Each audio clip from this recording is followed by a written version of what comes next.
Jabatan Perhutanan Kedah JPNK sedang mengesan seorang lelaki dikenali sebagai Mak Jan kerana disyaki terbabit dalam aktiviti pembalakan haram di Kompamen 4 Hutan Simpan Gunung Inas Baling membabitkan kerugian kira-kira RM300,000 sejak seminggu lalu.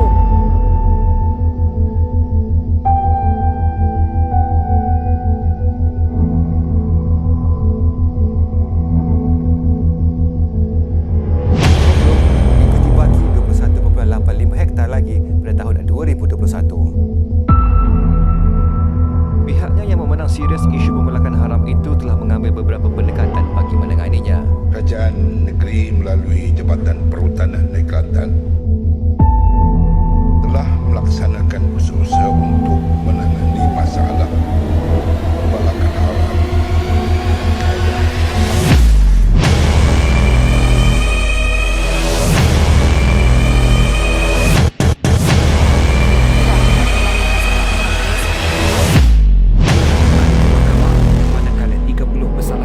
Hasil hutan lain di kompaun.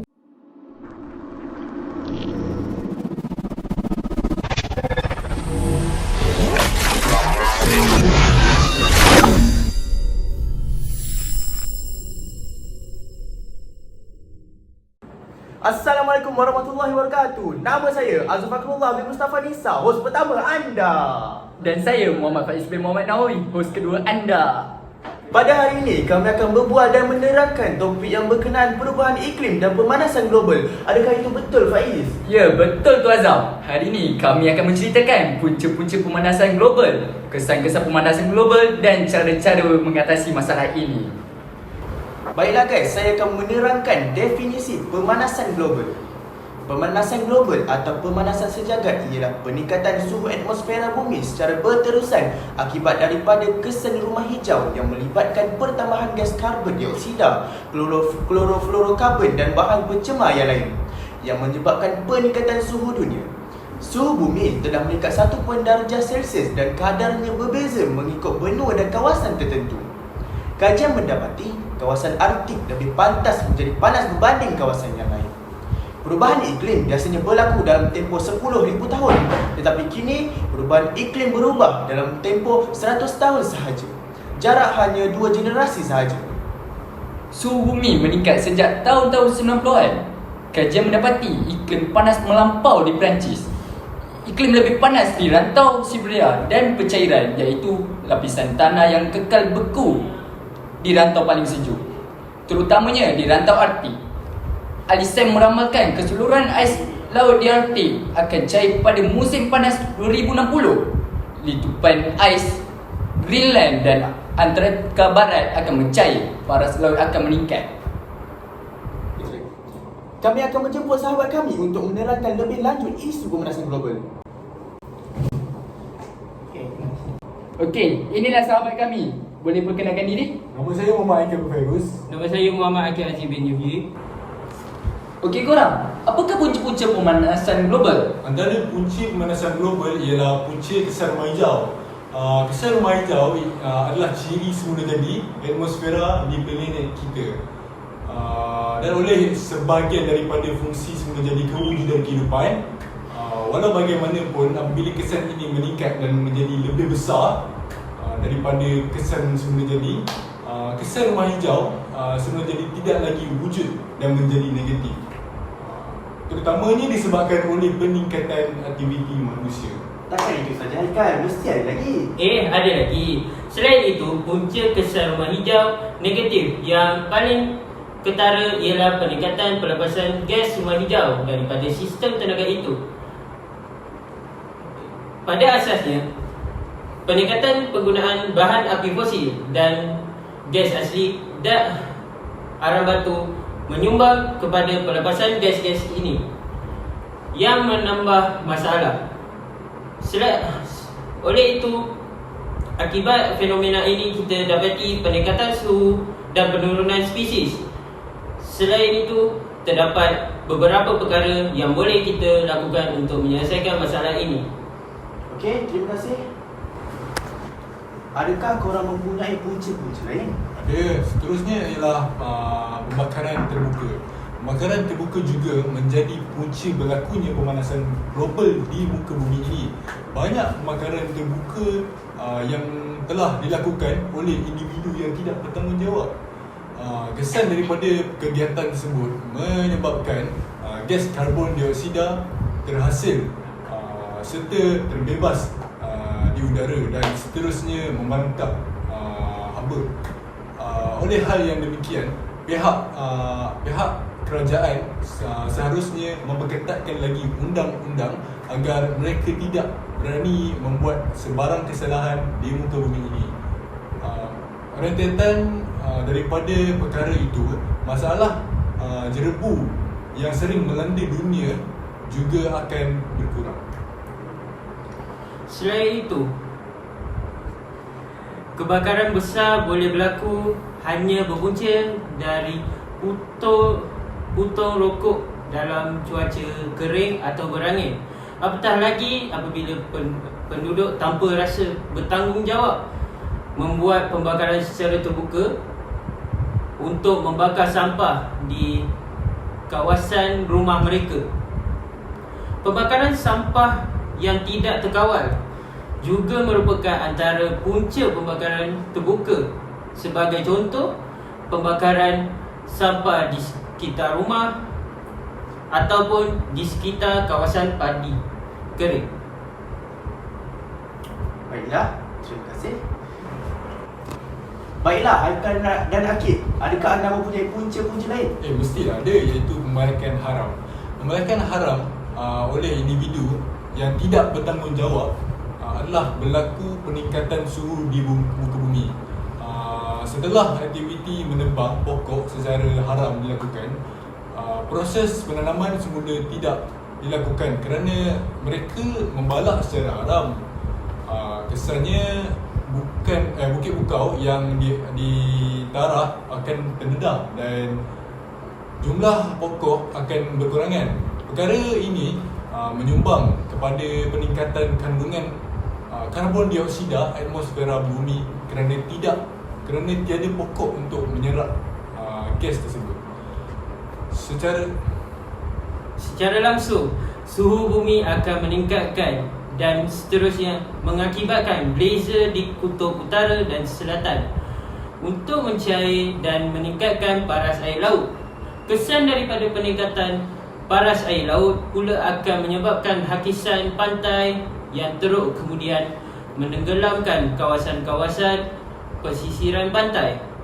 Kesan berganda ini hanya bermula daripada kegiatan membalak kayu hutan demi keuntungan sendiri, tetapi akhirnya merugikan ramai pihak yang lain.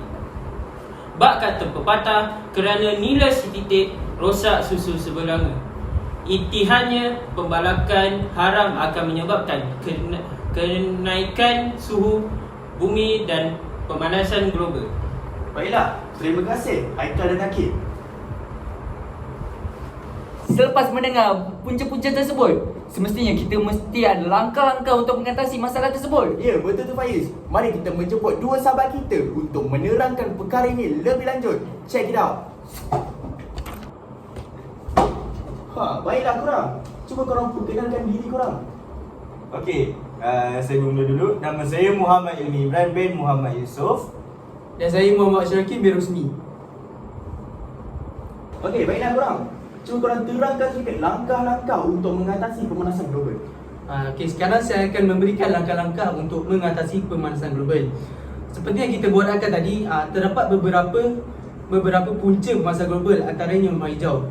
Okey, sekarang saya akan memberikan langkah-langkah untuk mengatasi rumah hijau. Antara langkah-langkah pemanasan global ialah menggunakan kenderaan awam. Hal ini, penggunaan kenderaan yang berlebihan akan menyebabkan pencemaran udara daripada segi pelepasan karbon dioksida yang menyebabkan lapisan ozon semakin nipis. Okey, izinkan saya untuk menyambung. Boleh. Okey, selain itu, mengurangkan penggunaan pendingin hawa juga dapat juga merupakan langkah mengatasi rumah hijau. Hal ini kerana kandungan senyawa organik hidrofluorokarbon ataupun secara ringkasnya kita panggil ia sebagai HFC merupakan pendingin utama yang digunakan dalam unit pendingin udara. HFC merupakan jenis gas rumah kaca yang jauh lebih kuat daripada karbon dioksida. Okey, di sisi lain bergantung pada bahan bakar fosil agar dapat menghasilkan negara. Wah, hebat ni korang. Okey korang, akan ikut saja langkah-langkah yang korang ada. Ada lagi, sabarlah. Kita akan terangkan lagi kan. Seterusnya, langkah-langkah mengatasi pembakaran terbuka yang kita bincangkan tadi kan, punca pembakaran terbuka. Okey, langkah-langkahnya ialah kerajaan perlulah mempertingkatkan penguatkuasaan undang-undang mengenai larangan melakukan pembakaran terbuka di bawah Akta Kualiti Alam Sekeliling pada 1974 oleh Jabatan Alam Sekitar dan undang-undang lain yang berkaitan di bawah pihak berkuasa. Dengan mengambil tindakan ke atas pihak yang didapati melakukan aktiviti pembakaran terbuka. Okey, izinkan saya memberikan contoh. Okey, sebagai contoh, Jabatan Alam Sekitar menjalankan program pemantauan dan rondaan darat ke atas kawasan-kawasan yang berisiko tinggi berlaku pembakaran, seperti contohnya kawasan tanah, gambut dan tapak penebusan program pemantauan. Okey, pemantauan ini turut dilaksanakan melalui penerbangan udara dengan kerjasama unit udara polis dan penerbangan pihak swasta untuk membuat penasaran awal bagi mengelakkan kebakaran daripada merebak. Wah, semakin rancak perbualan kita ya pada hari ini. Betul? Betul tu? Baiklah korang berdua.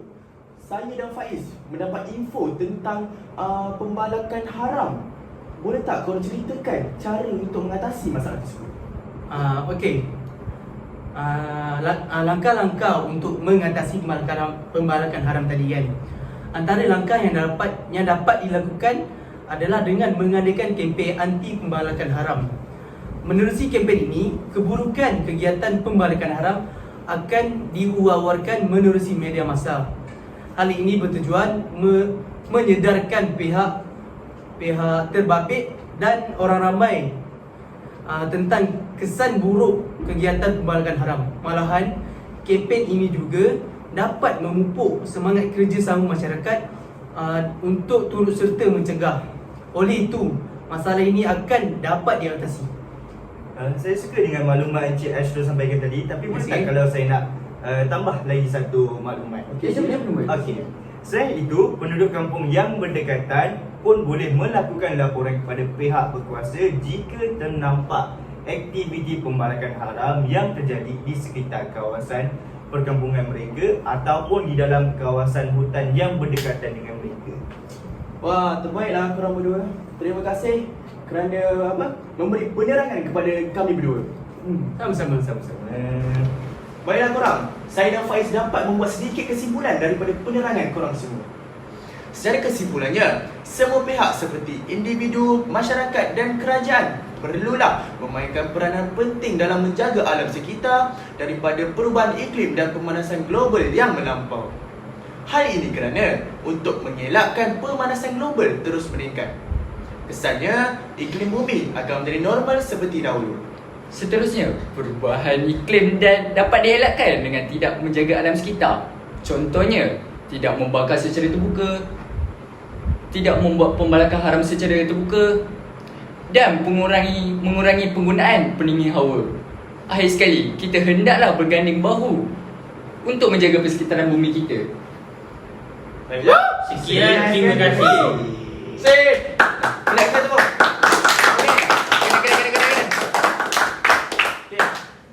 It's a waffle guys.